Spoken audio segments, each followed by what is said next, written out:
3 cestos. Os 3 cestos são também 3 dias. Daqui 3 dias o faraó te soltará e vai te pendurar numa forca. Que interpretação horrível. Depois de 3 dias é o aniversário de faraó. O copeiro oficial voltou ao seu ofício e o padeiro foi enforcado. Aí José disse: fazei bênção de mim a faraó, eu estou aqui inocentemente. Ainda ficou ali, irmão, mais de 1 ano ali. O tempo de Deus, acho que é 2 anos. O tempo de Deus sobre José, mas era um tempo de provação, preparando o homem para uma posição elevada. Moisés ficou 40 anos em Midian. Saiu do Egito como príncipe 40 anos, voltou com 80 anos para o Egito. Já era um homem ancião, ele não era jovem mais, mas os 40 anos que ele passou lá com os midianitas, 40 anos apacentando o rebanho de Jetro, o seu sogro. Foi 40 anos de experiência, de provações, correndo atrás de uma ovelha perdida, passando noite nas vigílias com as ovelhas, levando ovelhas para pastos distantes, como fazem até hoje. Os pastores levam os rebanhos a pastos mais verdes, chegam a viajar semanas, porque às vezes dá uma seca no local, então eles têm que viajar com o rebanho para manter o rebanho, e não sai só o pastor, né? Vai várias pessoas. Então, irmãos, Moisés aprendeu, mas o que eu quero dizer, a obra de Deus, feita do jeito de Deus, como Deus quer, ela tem a providência. Deus provê todas as coisas. Nós não temos que duvidar. No tempo então determinado, Deus, Ele, o Todo-Poderoso, aleluia, deu ao rei do Egito chamado Faraó um sonho, aleluia. 2 sonhos, aleluia. E Deus impediu que o diabo desse a interpretação aos sábios de Babilônia. Olha como Deus faz, irmão. Deus só permitiu que a interpretação fosse dada a José. Não é porque José era um homem muito especial para Deus, não. Porque Deus o escolheu. Quando Deus escolhe, Deus torna o homem importante, mesmo que o homem não seja. Então, Faraó teve aquele sonho, ninguém conseguia interpretar aquele sonho, porque Deus estava no negócio.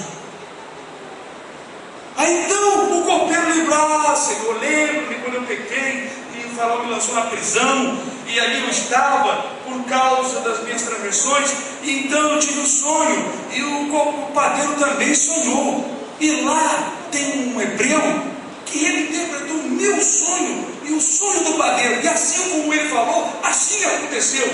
Mandai já mais forte, aleluia. Essa história é muito bonita, irmão. Eu me emociono porque eu vejo isso, irmão, como Cristo. José é como o Senhor Jesus, aleluia. José é como o Cristo que veio desvendar os mistérios todinho. Se vocês estudarem a vida de José comparada com a vida de Cristo, não é? É uma coisa bonita. Nós temos um estudo que vamos lançar no YouTube falando sobre isso, não é?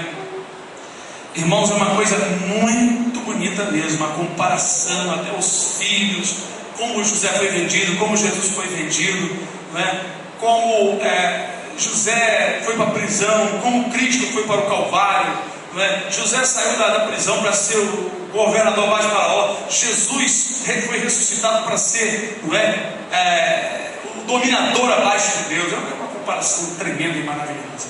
Bom, então, irmãos, ali então José foi levado diante de Faraó, raparam sua barba, e ele então foi vestido, e diante de Faraó chegou não José, mas o Espírito de Deus. Ali chegou Jesus, ali estava Deus, ali estava o poder do Senhor. Quando o Faraó contou o sonho, José deu a interpretação dos sonhos, não é?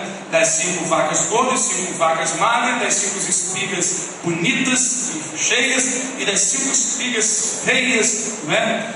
Então, na verdade, ele disse que as 5 vacas gordas e as 5 espigas bonitas eram 7 anos de fartura sobre o Egito. E depois viria 7 anos de seca. Aí José orientou o que deveria ser feito. O faraó disse assim: bom, quem nós vamos colocar para governar ele? Senão, em quem vamos achar um homem sábio? Então foi escolhido José. Irmãos, tudo isso estava ou não estava no plano de Deus?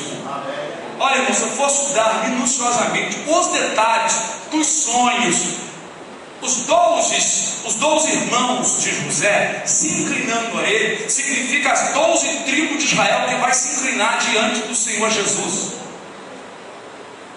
José indo para o Egito significa que Cristo saiu lá da glória e veio para este mundo.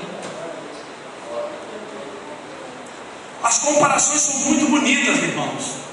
Então é muito emocionante, toca muito em nossos corações, não é? E o pão que foi conservado, só tem um homem que tem trigo para dar para todos, que conservou nos seus celeiros. Esse homem chama-se Jesus. Ele disse: vossos pais, disse Jesus, os vossos pais não comeram o verdadeiro pão. Meu Pai nos dá o verdadeiro pão. Eu sou o pão vivo que desceu do céu. Aleluia. As comparações são muito bonitas. Assim como José foi vendido pelos seus irmãos, Jesus também foi vendido pela nação, né, de Israel aos gentios. Jesus, né, foi vendido, bendito seja o nosso Senhor, para o Egito, na mão de Potifar. Né? Jesus não, José. E assim Jesus também foi vendido e entregue na mão dos ímpios, dos romanos, para ser morto. Bendito seja o nome do Senhor. Quer dizer, perante a família, né, de José estava morto. Para ele estava morto. Quando seu pai o encontrou, é como se José tivesse ressuscitado.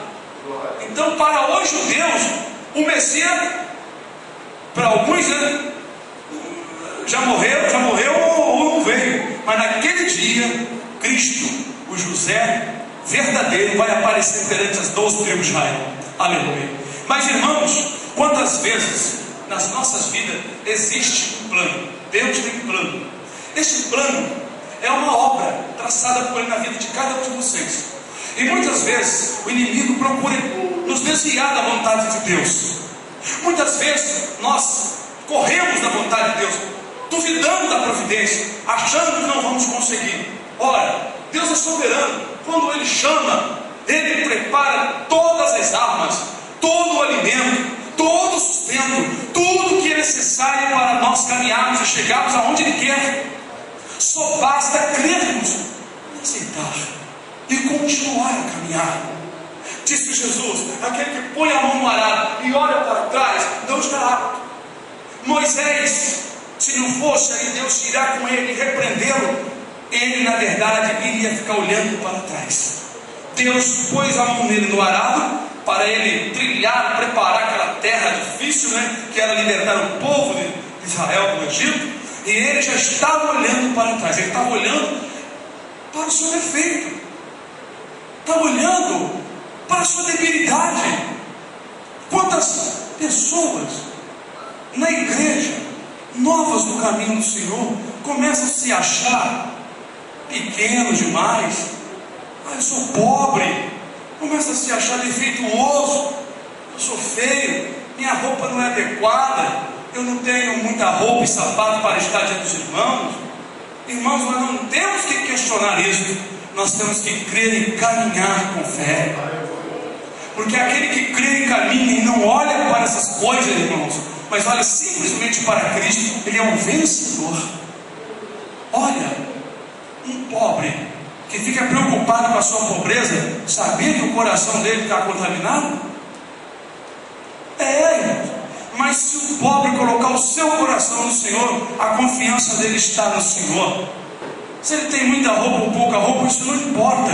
O que importa é que ele crê no Senhor. A sua fé é superior à necessidade que ele passa. Porque está escrito: esta é a vitória que vence o mundo, a vossa fé.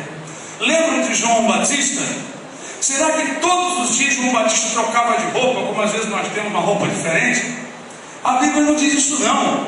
A Bíblia diz que ele se vestia de pelo, uma roupa grosseira de pelo de camelo, um cinto de couro, e comia gafanhoto e mel da selva.